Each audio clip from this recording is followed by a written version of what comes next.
Ningún hombre te querrá. No con esa boca, dijo mi madrastra sorbiendo vino como si fuera evangelio. Esa misma noche, mi padrastro rompió el plato de la cena. Luego su mano encontró mi mejilla. Sangré sobre la alfombra. Pero recordé las garras. El número de cuenta y el na que ella olvidó destruir. ¿Querrás oír cómo me llamo? Rebeca Morales. Aprendí pronto que en nuestra casa el amor venía con condiciones. Casi todas imposibles de cumplir. Tenía 8 años cuando papá murió. Infarto a los 42. Dijeron que mamá lo encontró en el suelo del garaje, todavía agarrándose el pecho. El entierro fue pequeño. Silencioso. Lleno de gente que susurraba lo joven que era. Lo repentino que fue todo.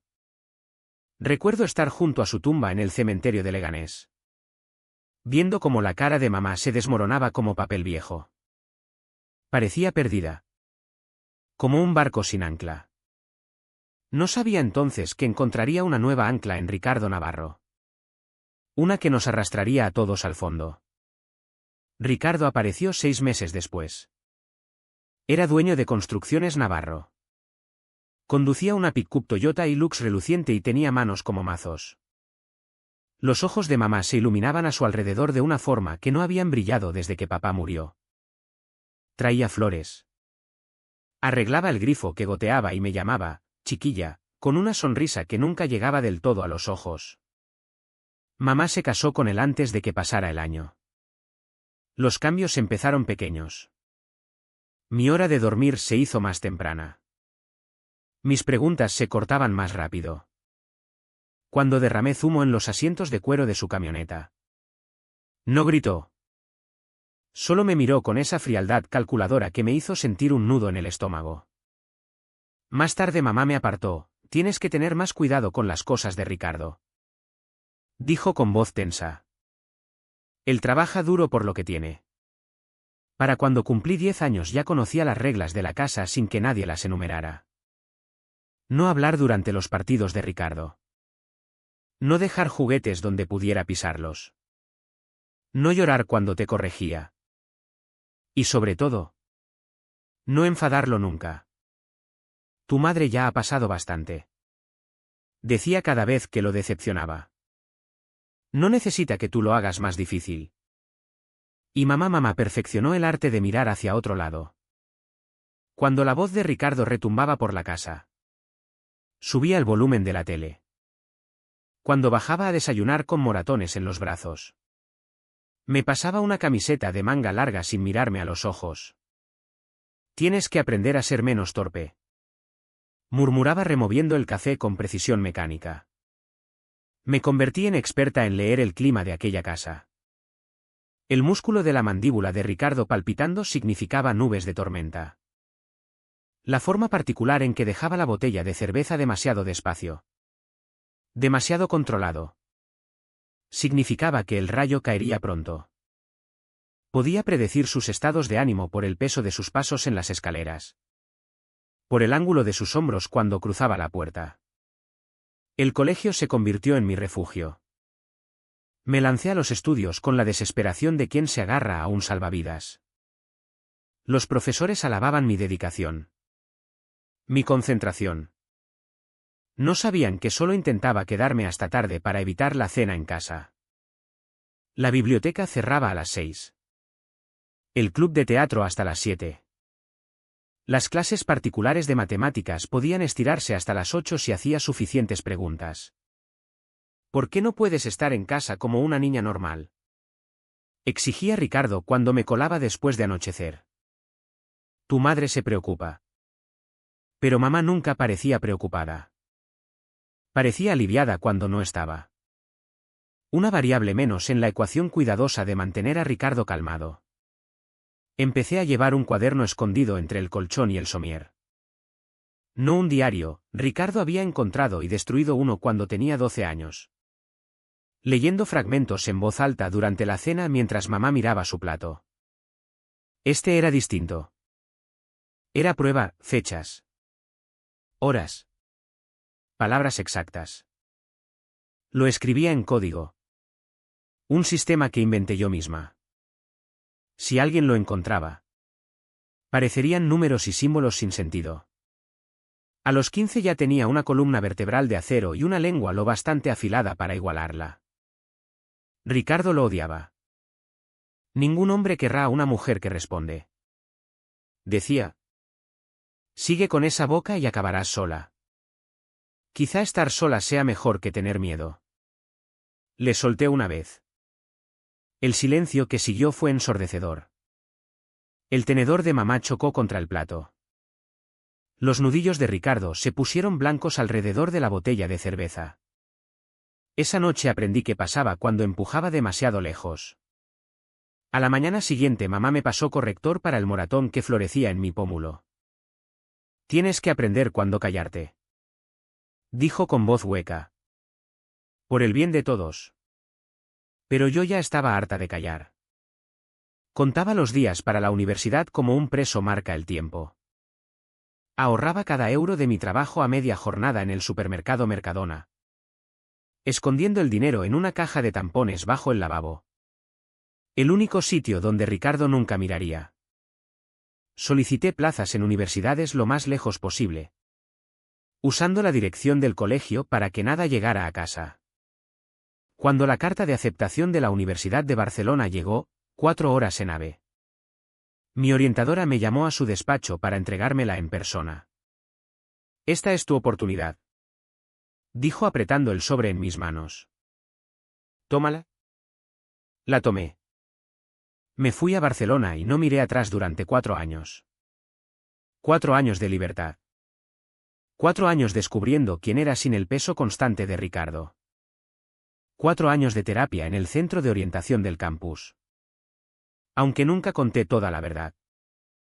Algunas heridas eran demasiado profundas incluso para profesionales que prometían confidencialidad. Me gradué con honores en contabilidad. Los números tenían sentido. Seguían reglas. No te hacían daño si los entendías lo suficiente. Cuando Auditoría Siberia me reclutó directamente del campus para su división de auditoría interna, acepté al instante. El puesto estaba en Madrid. Pero en otra zona. El sueldo era bueno y el trabajo metódico. Preciso. Todo lo que mi infancia no había sido. Construí una vida, un pequeño apartamento con cerraduras que solo yo tenía. Una carrera donde mi atención al detalle era un activo, no un mecanismo de supervivencia. Amigos que me conocían como Rebeca la auditora. Rebeca que corría medias maratones. Rebeca que hacía una lasaña asesina. No Rebeca la víctima. Entonces mamá llamó. Tengo una arritmia, dijo con voz más pequeña que nunca. Los médicos dicen que el estrés lo empeora. Necesito ayuda. Rebeca. Por favor. Podría haber dicho no. Debería haber dicho no. Pero debajo de la autopreservación. Debajo de los muros que había construido con tanto cuidado. Seguía siendo aquella niña de 8 años que vio a su madre desmoronarse junto a la tumba de su padre. A pesar de todo. La quería. A pesar de sus fallos. Su debilidad. Su elección de mirar hacia otro lado. Seguía siendo mi madre. Así que volví. No a su casa. No era tan tonta. Encontré un apartamento a 45 minutos. Lo bastante cerca para ayudar. Lo bastante lejos para escapar. Empecé a mandar dinero cada mes. Diciéndome que era para las facturas médicas de mamá. No para mantener el estilo de vida de Ricardo. No tienes que hacer esto, me dijo mamá en uno de nuestros incómodos cafés. Lo sé, respondí, viendo cómo le temblaban las manos alrededor de la taza. Parecía mayor. Más frágil.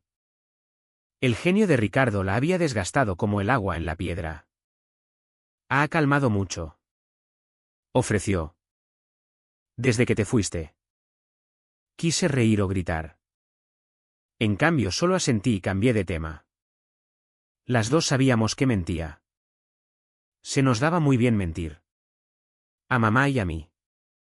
La única diferencia era que yo había dejado de mentirme a mí misma. Jimena era la hija de Ricardo de su primer matrimonio. Llegó a nuestras vidas como un tornado envuelto en lazos rosas. 2 años menor que yo. Tenía la mandíbula afilada de Ricardo y su talento para la manipulación. Aunque el suyo venía envuelto en rizos rubios y sonrisas con hoyuelos. «Esta es tu nueva hermana», anunció mamá con alegría forzada el día que Jimena se mudó. Yo tenía 10 años. Todavía lo bastante ingenua para ilusionarme con tener una hermana. Esa ilusión murió en una semana. Donde a mí me exigían ser invisible. A Jimena la animaban a brillar. Donde a mí me tocaban ropa de segunda mano. El armario de Jimena rebosaba de prendas nuevas mientras yo fregaba platos y lavaba ropa. Jimena se pintaba las uñas y hablaba por teléfono. El contraste no era sutil. Era deliberado. Rebeca es la responsable, decía Ricardo revolviendo el pelo de Jimena mientras yo fregaba ollas. Alguien tiene que serlo. Jimena aprendió el juego rápido. Rompía algo y luego me miraba con ojos inocentes mientras me echaban la culpa. Se comía lo último y juraba que no lo había tocado. Una vez cortó uno de mis trabajos del colegio la noche antes de entregarlo. Luego me ayudó a pegarlo de nuevo. Haciendo de hermana solidaria mientras yo intentaba salvar la nota. Siento mucho que Ricardo te gritara. Susurraba después de una de sus broncas. Si fueras más amable con él. Quizá no se enfadaría tanto. Tenía 12 años y ya era maestra de la manipulación. Las diferencias económicas eran las más descaradas. Jimena recibía 20 euros semanales por no hacer nada. Yo no recibía nada por hacerlo todo. Cuando había actividades del colegio que costaban dinero. Las de Jimena se pagaban sin preguntar. Yo aprendí a falsificar la firma de mamá en las solicitudes de comedor gratuito. Es diferente para Jimena. Explicaba mamá una vez que pregunté por qué.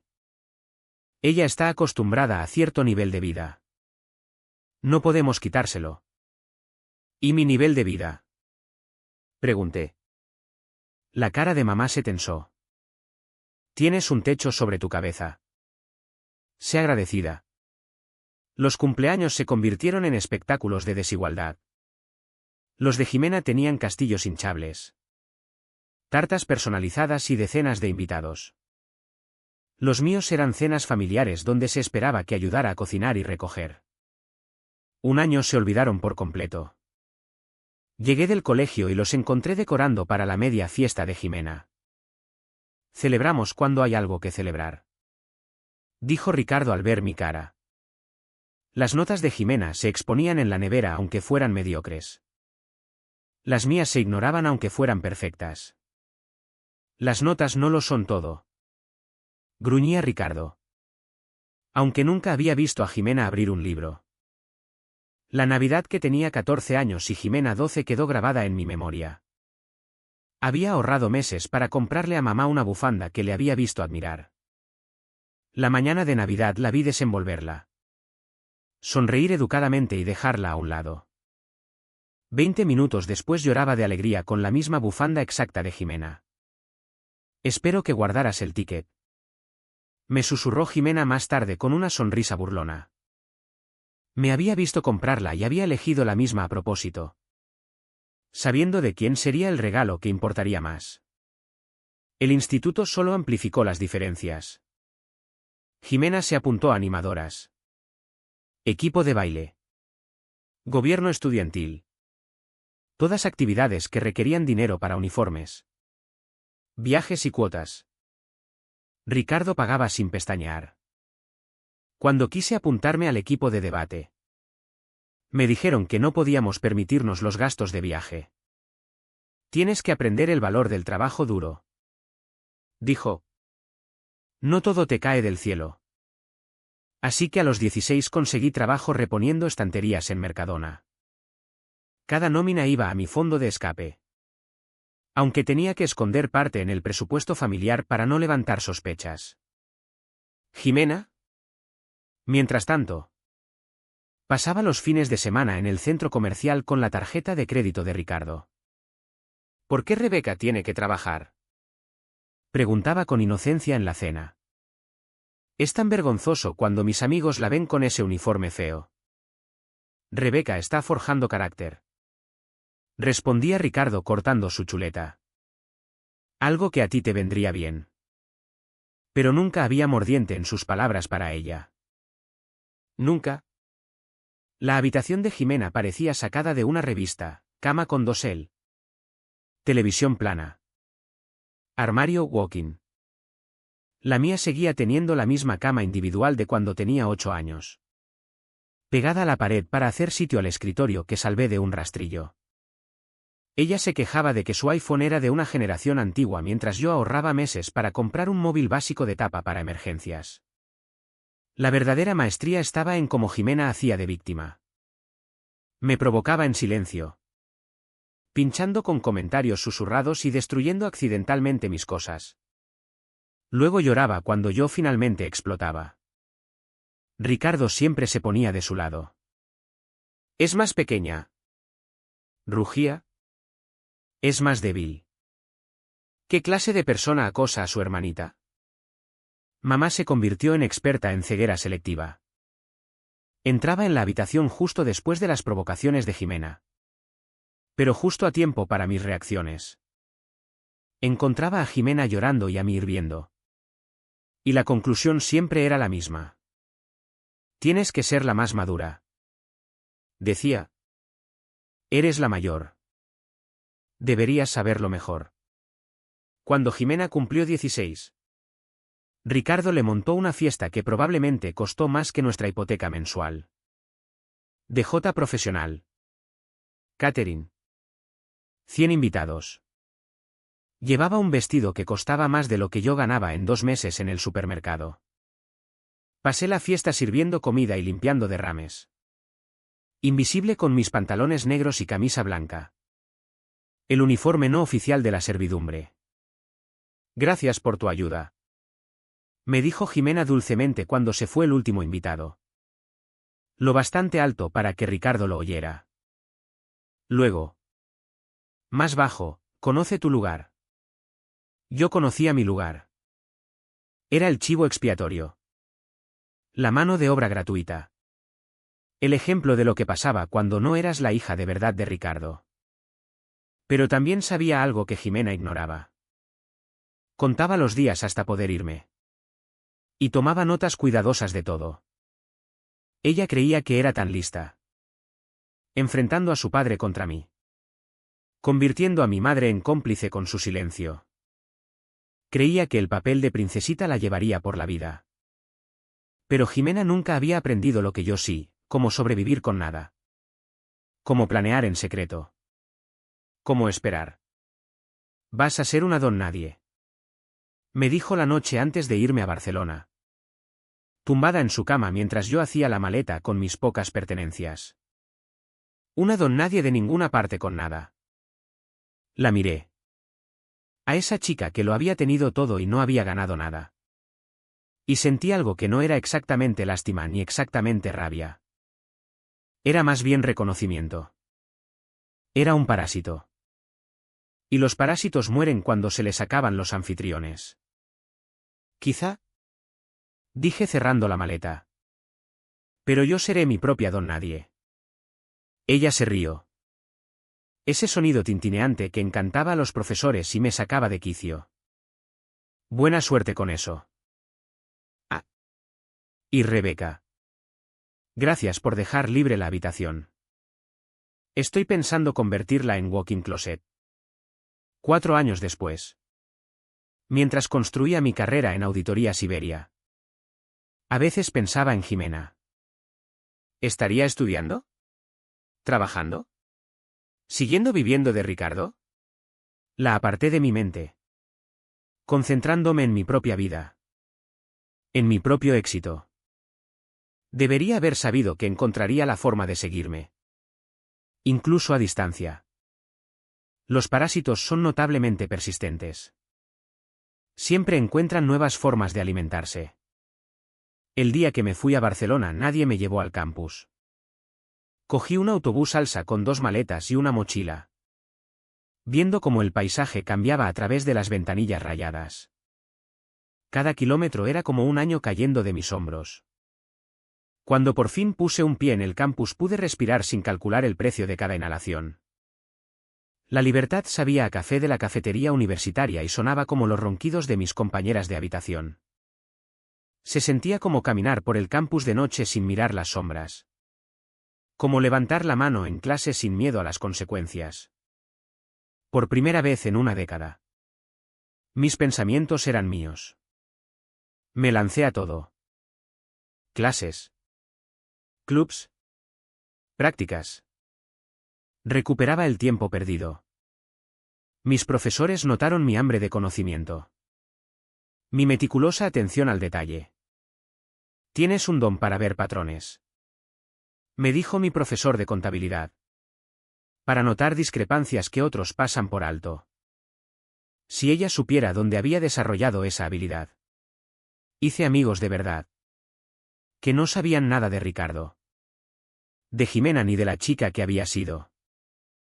Para ellos solo era Rebeca. La que coloreaba sus apuntes y calculaba propinas más rápido que nadie sacando el móvil. Construí una identidad que me pertenecía solo a mí. Los veranos eran lo más duro. La mayoría de los estudiantes volvían a casa. Yo me quedaba en el campus. Haciendo cursos extra. Trabajando en la biblioteca. Dando clases particulares. Cualquier cosa para no volver. Le decía a mamá que estaba construyendo mi currículum. Ella no insistía. Ricardo pregunta por ti. Decía en nuestras llamadas mensuales. ¡Qué bien! Respondía yo. Cambiando de tema. En el último año conseguí plaza en Auditoría Siberia antes de graduarme. La reclutadora había quedado impresionada por mis prácticas. Mi nota media perfecta. Mi excepcional atención al detalle y sólida base ética. Como ella dijo. El sueldo que me ofrecieron era más de lo que me había atrevido a soñar. Encontré un apartamento en otra zona de Madrid. Un sencillo estudio en un tercero con buenas cerraduras y ventanas que daban a una calle tranquila. Lo amueblé despacio. Con cuidado. Eligiendo cada pieza porque me gustaba. No porque estuviera de oferta o fuera de segunda mano. La primera noche en mi propio piso me senté en el sofá nuevo y lloré. No de tristeza. Sino del alivio abrumador de ser por fin verdaderamente libre. Mi trabajo en Auditoría Siberia me encajaba perfectamente. Auditoría interna significaba examinar números. Seguir rastros de papel. Asegurar el cumplimiento. Se me daba bien. Quizá porque había pasado años documentando y analizando otro tipo de irregularidades. Mi supervisora alababa mi minuciosidad. Mi capacidad para detectar irregularidades que otros pasaban por alto. ¿Tienes problemas de confianza? Bromeaba una compañera después de que pillara una discrepancia que todos habían pasado por alto. Verificas todo 2 veces. Confía. Pero verifica. Respondía yo sonriendo. Si ellas supieran. Construí una vida. Carreras matutinas antes del trabajo. Café en la misma cafetería donde la camarera ya sabía mi pedido. Club de lectura los jueves. Senderismo los fines de semana. Salía de vez en cuando con hombres agradables que no me aceleraban el pulso de miedo. Que no notaban cuando me encogía ante movimientos bruscos. Mantenía las cosas ligeras. Superficiales. Mi pasado era una habitación cerrada que nunca abría. Durante 4 años solo fui Rebeca Morales. Auditora interna. No Rebeca la víctima. No Rebeca la chica que catalogaba moratones como pruebas. Solo Rebeca. Entonces mamá llamó. Tengo una arritmia. Dijo su voz crepitando en el teléfono. Los médicos dicen que el estrés lo empeora. Necesito ayuda. Rebeca. Las facturas médicas, el negocio de Ricardo no va tan bien. Claro que no. Ricardo era bueno destruyendo. No construyendo. Por favor. Susurró. Sé que no he sido, sé que te fallé. Pero por favor. Podría haber dicho no. Debería haber dicho no. Cada sesión de terapia a la que había ido en la universidad. Nunca contando toda la historia. Había insistido en límites. Autopreservación. La importancia de no volver a situaciones tóxicas. Pero era mi madre. La mujer que me había leído cuentos antes de Ricardo. Que me había enseñado a atarme los zapatos y montar en bici. Que había sido rota por el duelo y había elegido el bote salvavidas equivocado. Era débil. No mala. Al menos eso me decía a mí misma. No volveré a la casa. Dije finalmente. Pero ayudaré con las facturas. Oh. Rebeca. Gracias. Encontraré un apartamento cerca. Podemos quedar para café. Eso es todo. Aceptó al instante. Demasiado agradecida. Debería haberlo sabido entonces, que nada había cambiado. Que el agradecimiento en aquella casa siempre era una actuación. Encontré un apartamento a 45 minutos de su casa. Lo bastante cerca para emergencias reales. Lo bastante lejos para evitar visitas sorpresa. Era más pequeño que el de fuera de Madrid. Pero tenía buenas cerraduras y alarma. Me trasladé a la oficina de auditoría Siberia en Madrid. Un movimiento lateral que mi supervisora entendió como obligaciones familiares. Cuidar de padres enfermos es admirable. Dijo. Solo no te pierdas en el proceso. Demasiado tarde para esa advertencia. La primera cita para café con mamá fue incómoda. Parecía mayor. Más delgada. Las manos le temblaban ligeramente al levantar la taza. La ropa de marca había desaparecido. Sustituida por básicos de tienda low cost. Hasta el anillo de boda parecía más suelto. ¿Cómo va el trabajo? Preguntó intentando normalidad. Bien. ¿Y tu salud?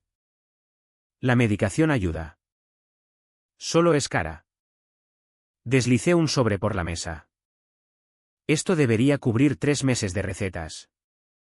Mandaré más el mes que viene. Lo cogió sin contar. Metiéndolo en el bolso con velocidad practicada. No tienes que. Si tengo que. La corté. Pero esto es todo lo que hago. No cenas. No fiestas. No fingir que somos una familia feliz. Su cara se arrugó ligeramente.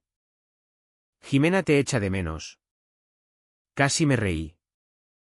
Seguro que echa de menos tener a alguien a quien echarle la culpa. Ha cambiado. Ha madurado. La gente como Jimena no cambia. Mamá. Solo se vuelve mejor en el juego. Mamá se removió incómoda. Ha estado ayudando en el negocio. Trabajo administrativo.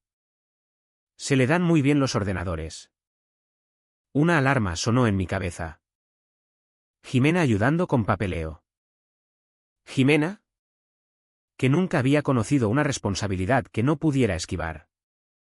¡Qué bien! Dije neutral. Archivando la información.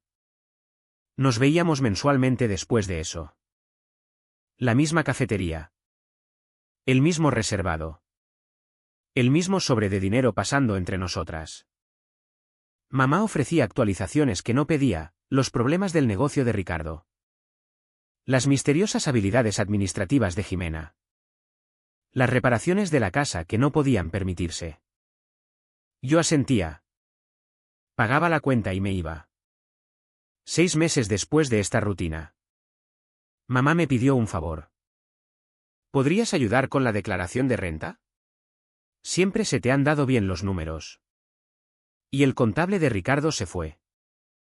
Todos mis instintos gritaron, ¿no? Pero miré sus manos temblorosas. Pensé en las facturas médicas y cometí el segundo mayor error de mi vida. Solo la declaración. dije. Deja los papeles en mi apartamento. Yo me encargo. Me abrazó entonces. Rápido y desesperado. Oliendo al mismo perfume de supermercado que había llevado toda mi vida. Por un momento volví a tener 8 años. Antes de que todo se torciera. Debería haber sabido que nada en aquella casa era nunca simple. Que cada favor venía con costes ocultos. Que Jimena había aprendido del mejor cómo convertir la familia en oportunidad. Pero estaba a punto de aprender exactamente cuánto había aprendido. Y hasta dónde estaba dispuesta a llegar. Los documentos fiscales llegaron en una caja de cartón que había visto días mejores. Repleta de recibos. Formularios y extractos sin orden alguno. Dediqué un sábado a ordenarlo todo, mi buena acción del mes. Me dije. Solo ayudar con la renta. Mantener los límites. Mantener la paz. Llevaba una hora organizando recibos cuando encontré un formulario 1098 de intereses de préstamo estudiantil. El nombre de arriba me hizo detenerme. Rebeca Morales. Mi número de DNI. Pero el prestamista era desconocido y yo había pagado mis préstamos estudiantiles 2 años atrás. Mis manos se quedaron quietas sobre el papel. Lo aparté y seguí con la caja con la paciencia metódica de quien había aprendido a documentarlo todo. 20 minutos después encontré otro. Prestamista diferente. Misma historia. Mi nombre. Mi DNI. Préstamos que nunca había pedido.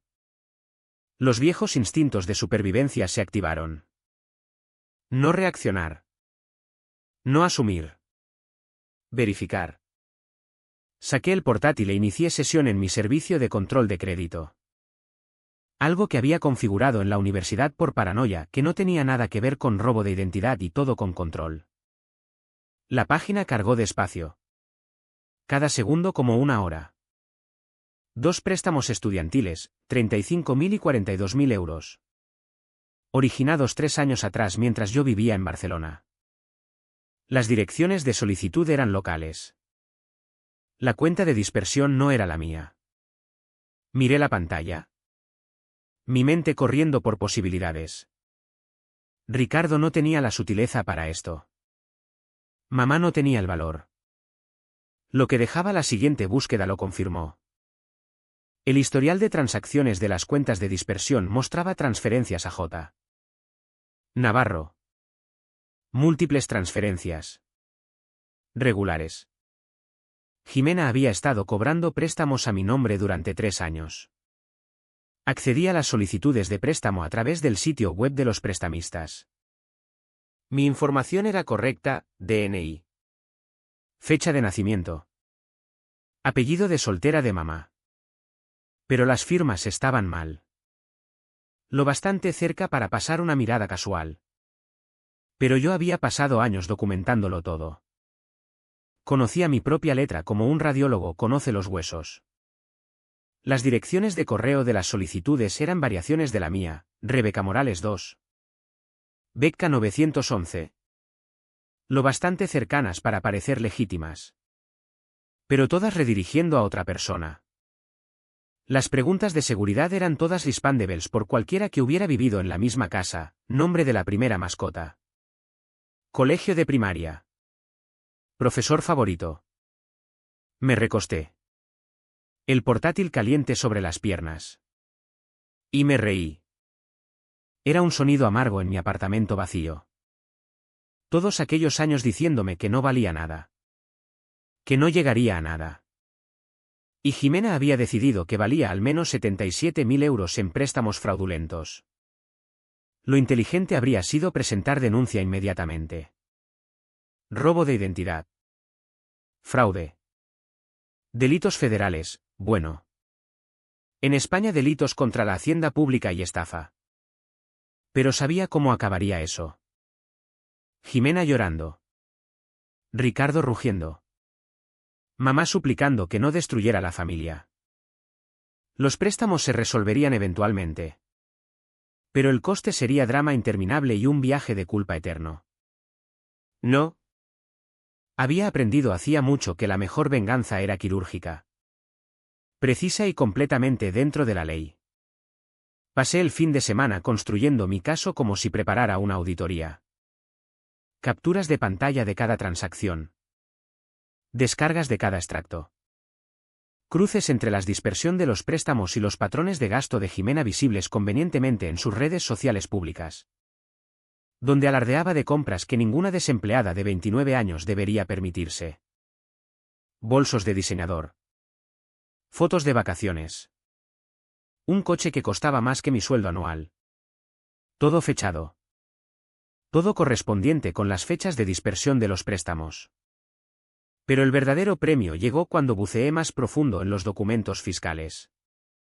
Jimena había estado presentando declaraciones. Reclamando créditos educativos para escuelas a las que no asistía.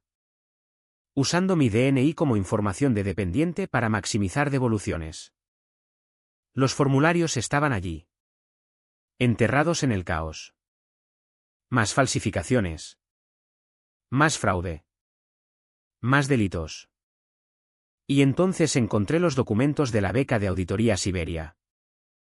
Mi empresa ofrecía ayuda educativa para empleados y familiares. Nunca la había usado. Había estado distanciada durante la carrera y demasiado orgullosa después. Pero allí estaba el nombre de Jimena en una solicitud afirmando ser mi hermana usando mi número de empleado para verificación. Había recibido 15.000 euros en 2 años para estudios continuos en un centro donde, según las actas que había presentado, cursaba un grado en administración de empresas. Las actas eran falsas. Llamé al registro para verificar, Jimena Navarro nunca se había matriculado. El NA que había firmado para la beca también estaba allí. Texto corporativo estándar sobre mantener estándares académicos. No malversar fondos. Lo habitual. Su firma era audaz. Confiada. Real. Fotografié todo. Lo respaldé en 3 servicios de nube diferentes. Imprimí copias. Esto no era rebeldía adolescente ni estafa pequeña. Era fraude sistemático que involucraba ayuda estudiantil estatal. Evasión fiscal. Robo corporativo y robo de identidad. El lunes por la mañana fui al trabajo como siempre. Tomé mi café. Revisé algunas auditorías rutinarias. A la hora de comer caminé hasta la oficina de la Policía Nacional más cercana y presenté la denuncia. Esa tarde mamá llamó. ¿Avanzaste con la declaración? Ricardo está nervioso con el plazo. Todavía trabajando en ello. Dije con calma. Hay cosas que no cuadran. ¿Qué quieres decir? Solo algunas discrepancias. Probablemente nada. La pausa al otro lado fue reveladora. ¿Qué clase de discrepancias? Números que no coinciden. Lo resolveré. Otra pausa. Luego con cuidado, quizá deberías presentar lo que tenemos. No le des más vueltas. No le des más vueltas. No hagas preguntas. No hagas olas. El mantra familiar. Yo me encargo. Dije y colgué. El miércoles Jimena llamó. Lo había estado esperando. «Hey. ¿Hermanita?» Su voz era brillante. ¿Artificial? Mamá dijo que estás ayudando con la renta. Qué bonito por tu parte. Solo hago mi parte. Escucha. Si ves algo raro de educación ahí, ignóralo. Estuve haciendo unos cursos online un tiempo. Pero la escuela lió el papeleo. Ya está arreglado. Cursos online. Mantuve la voz neutral. Profesional. ¿Qué escuela? Oh. Ya sabes. Formación continua y eso. En fin. ¿Cómo va el trabajo? Mamá dice que te va genial en esa empresa. El cambio de tema fue torpe. Jimena se había vuelto cómoda. Descuidada. Llevaba años haciendo esto sin consecuencias y creía que era intocable. Va bien. Dije. De hecho, curioso que menciones educación. Mi empresa tiene un programa de becas genial para familiares. Deberías mirarlo. El silencio se alargó un latido de más. Oh. Qué bien. Pero no soy mucho de estudiar. Ya me conoces. Sí. Dije en voz baja. Te conozco. Después de colgar me quedé en mi apartamento mirando las pruebas extendidas sobre la mesa del comedor. Años de fraude documentados en blanco y negro. Suficiente para destruir su vida. El negocio de Ricardo. Posiblemente meterlos a ambos en prisión. La antigua yo habría empaquetado todo y enviado a las autoridades inmediatamente. La yo adolescente habría confrontado dramáticamente. Tirando las pruebas a la cara. Exigiendo disculpas que nunca darían. Pero había aprendido paciencia en aquella casa. Había aprendido a esperar el momento perfecto. A dejar que tus enemigos se sientan seguros antes de golpear. Jimena creía que era lista. Usando mi nombre como tarjeta de crédito. Robando mi identidad para financiar su estilo de vida. Estaba a punto de aprender qué pasaba cuando robabas a alguien que había pasado toda su vida documentando crímenes. Alguien que trabajaba en auditoría interna y entendía exactamente cómo funcionaban las investigaciones de fraude corporativo. Alguien que había estado guardando recibos. Literales y metafóricos. Desde la infancia. Cogí el NA con la firma real de Jimena. Sonreí ante el membrete corporativo. Auditoría Siberia se tomaba el fraude muy en serio. Los bancos se tomaban el robo de identidad muy en serio. Hacienda se tomaba el fraude fiscal muy en serio. Jimena me había dado la cuerda ella misma. Solo tenía que esperar el momento exacto en que apretara el nudo. El enfrentamiento llegó un jueves por la noche. Había guardado las pruebas 2 semanas. Montando cuidadosamente mi caso mientras fingía que todo iba bien. Mamá había mandado un mensaje antes preguntando por los documentos. Le dije que explicaría algunas cosas. Pero solo cara a cara. Ven a cenar. Escribió. Ricardo se alegrará de verte. Claro que sí. Llegué a las 6. Aparqué el coche mirando a la calle. Viejos hábitos. La casa parecía la misma, césped impecable. Bandera de España. La fachada suburbana perfecta escondiendo la podredumbre dentro. Llamé en lugar de usar mi vieja llave. La carpeta de documentos selectos bajo el brazo. Mamá abrió. Su sonrisa frágil. Rebeca. Qué guapa estás. No lo estaba. Parecía cansada. Cargada de café y rabia justa. Pero ella siempre había sido buena viendo lo que quería ver. El comedor olía a cocido y negación. Ricardo estaba sentado a la cabecera. Por supuesto. Mirando el móvil. Jimena estaba repantigada en su sitio habitual. Arreglándose las uñas. Levantó la vista cuando entré. Su sonrisa afilada. La hija pródiga regresa. Arrastró las palabras. Solo vengo por la renta. Dije ocupando mi viejo sitio. La silla se sentía más pequeña de lo que recordaba. Comamos primero. Dijo mamá rápido. Negocios después de cenar. Comimos en silencio relativo. El tintineo de los cubiertos cubriendo la tensión. Ricardo gruñía ocasionalmente a su móvil. Jimena mandaba mensajes abiertamente. Pulgares volando por la pantalla. Mamá removía la comida en su plato. Lanzando miradas a mi carpeta. ¿Entonces? Dijo finalmente Ricardo dejando el móvil. ¿Ya resolviste nuestra renta? Mi contable suele encargarse. ¿Pero se fue? ¿Idiot? Encontré algunas cosas interesantes. Dije con cuidado abriendo la carpeta. Algunas discrepancias que necesitan explicación. ¿Discrepancias? Su voz llevaba aquel viejo tono de advertencia. Saqué el primer documento. Una impresión de mi informe de crédito. Hay 2 préstamos estudiantiles a mi nombre que no pedí. La mesa se quedó quieta. El robo de identidad es un asunto serio. Continué con voz firme. Estos préstamos suman más de 77.000 euros. Eso debe ser un error. Dijo mamá débilmente. No lo es. Saqué las solicitudes de préstamo. Las firmas están falsificadas. Las cuentas de dispersión no son mías. Jimena no se había movido. Ni siquiera había levantado la vista del móvil. Demasiado quieta. Demasiado practicada. ¿Estás acusando a uno de nosotros? La voz de Ricardo subía.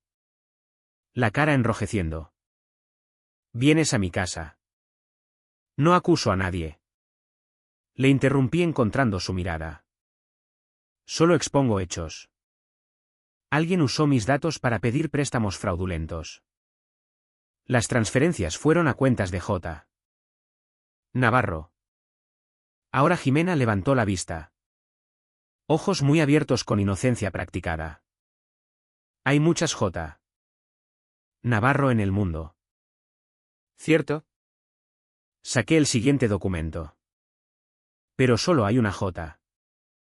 Navarro, que además se hizo pasar fraudulentamente por mi hermana para recibir una beca de auditoría Siberia. El silencio se tensó.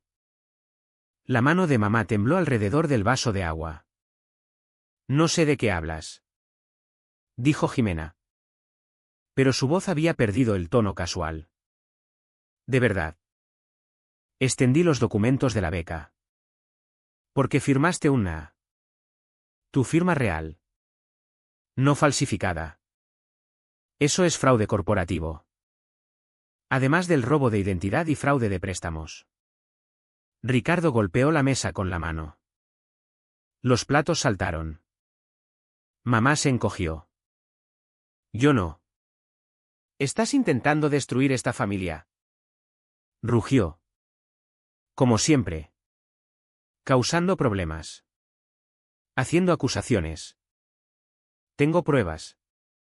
Dije con calma. Registros de transacciones. Firmas falsificadas. Documentos fiscales reclamando créditos educativos para escuelas a las que Jimena nunca fue. ¿Fuera? Su voz era baja. ¿Peligrosa? Fuera de mi casa. Ricardo. Por favor. Empezó mamá. No. Se levantó cerniéndose sobre la mesa. Viene aquí. Acusa a Jimena. Intenta separarnos. No lo toleraré. Empecé a recoger mis documentos. Las manos firmes a pesar del pico familiar de adrenalina. Voy a presentar denuncias ante. El plato se estrelló contra la pared. A centímetros de mi cabeza. El tiempo se ralentizó. Mamá gritó. Jimena pareció realmente sorprendida. La cara de Ricardo estaba morada. Venas hinchadas. Desagradecida. Alcanzó otro plato. Debería haber corrido. La antigua Rebeca habría corrido. En cambio me quedé sentada. Mirándolo directamente a los ojos. Adelante. Dije en voz baja. Añade agresión a la lista de cargos. Algo en mi tono debió penetrar su rabia. Vaciló. Plato medio levantado. Ya no tengo 16 años. Continué. Ya no te tengo miedo. Y no estoy sola. Mi supervisora sabe que estoy aquí. Una amiga tiene copias de todos estos documentos con instrucciones de enviarlos si no me reporto a las 9. Las mentiras salieron suaves. Mentiras necesarias. Mentiras protectoras. La mano de Ricardo bajó ligeramente. Detrás de él. Jimena calculaba. Probablemente preguntándose si podría hablar para salir de esto. No puedes probar nada. Dijo finalmente. Esos préstamos podrían ser de cualquiera. Hacienda y la Policía Nacional lo averiguarán. La interrumpí. Junto con el Departamento Legal de Auditoría Siberia. Estoy particularmente interesada en lo que encontrarán cuando soliciten tus extractos bancarios. Mamá encontró su voz. Rebeca.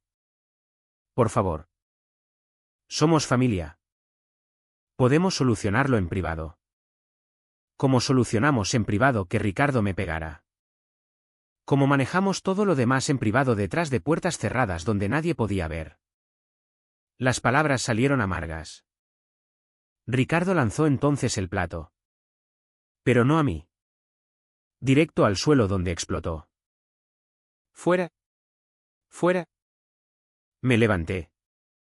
Documentos apretados contra el pecho. Pero tenía una carta más que jugar. ¿Jimena? Dije mirándola directamente. Ese NA que firmaste incluía una cláusula sobre actividad fraudulenta que resulta en devolución inmediata de todos los fondos más penalizaciones. Auditoría Siberia tiene un equipo legal excelente. Odian especialmente el fraude que involucra familias de empleados. Hace que la empresa quede mal. Su cara se había puesto pálida bajo el maquillaje. Rebeca. Mamá intentó alcanzarme. Pero di un paso atrás. No me contactéis. Dije dirigiéndome a la puerta. Cualquier comunicación a partir de ahora va por abogados. Ningún hombre te querrá. Gruñó Jimena abandonando su acto inocente. No con esa vena vengativa. Acabarás sola. Como siempre dijo Ricardo. Me detuve en la puerta. Mirando atrás al desastre. Literal y metafórico. Mamá llorando en silencio. Ricardo respirando con fuerza. Puños cerrados. Jimena mirando con odio puro. Quizá. Dije. Pero estaré sola con mi propio nombre. Mi propio crédito y mi propia vida. ¿Puedes decir lo mismo? Salí de aquella casa por última vez. El aire de la noche en Leganés me supo a libertad. Detrás de mí oí cristales rotos. Voces elevadas. No miré atrás. Los días siguientes fueron un torbellino controlado. Presenté la denuncia completa en la Comisaría de Policía Nacional de Madrid. Entregué copias certificadas de todo a mi supervisora en Auditoría Siberia. Patricia, mi jefa, escuchó en silencio. Luego llamó al departamento legal. Esto va más allá de lo personal. Dijo. Es fraude contra la empresa. La investigación se movió rápido. La Policía Nacional y la Agencia Tributaria tomaron el caso. Jimena fue detenida una semana después. Ricardo también. Por complicidad y fraude en contratos públicos. Mamá fue interrogada pero no acusada. Se quedó en la casa. Sola ahora. Viendo cómo todo se derrumbaba. En los meses siguientes testifiqué. Una y otra vez. En salas de interrogatorio. En despachos de abogados. En la sala del juzgado. Conté la verdad que había guardado durante años. No con rabia. Con hechos. Fechas. Documentos. Números. Mi especialidad. Jimena recibió 6 años de prisión. Ricardo. 12. Construcciones Navarro fue liquidada para pagar las indemnizaciones. Auditoría Siberia recuperó su dinero. Yo recibí un ascenso. Un aumento y el respeto silencioso de mis compañeros. Algunos me llamaban traidora familiar. La mayoría me llamaban valiente. Mamá me escribió una carta desde una residencia en Alicante donde se mudó después de perder la casa. Lo siento. Decía. Ahora veo todo. La guardé. Pero no contesté. Algunas heridas no se cierran con palabras. Hoy tengo 32 años. Vivo en un apartamento más grande en el centro de Madrid. Corro por el Retiro cada mañana. Tengo amigos que conocen toda mi historia. Salgo con un hombre bueno que no me hace encogerme. Voy a terapia y por fin cuento toda la verdad. A veces pienso en aquella noche de la cena. Ricardo lanzando el plato. Jimena burlándose de que ningún hombre me querría. Creían que estaban prediciendo mi futuro, sola. No deseada. Sin valor. En cambio estaban prediciendo el suyo, encerrados. Abandonados. Acabados. La chica a la que dijeron que no valía nada se convirtió en todo lo que temían. Una testigo a la que no pudieron intimidar. Una víctima que guardó los recibos. Una superviviente que se negó a seguir callada. Ellos me enseñaron a ser invisible. Y usé esa invisibilidad para observarlos. Documentarlos y, finalmente, destruirlos. No hay moraleja en esta historia. No hay lección bonita sobre perdón o familia. A veces las personas que deberían protegerte son de las que necesitas protección. A veces la única forma de sanar es entregar la herida a los fiscales y dejar que la justicia haga lo que el amor no pudo, hacer que paguen por sus elecciones. Me llamo Rebeca Morales. Fui la chica a la que ningún hombre querría. La hija que no valía nada. La identidad que merecía ser robada. Ahora soy la mujer que derrumbó un imperio criminal con hojas de cálculo. Verdad y paciencia. Y duermo profundamente cada noche.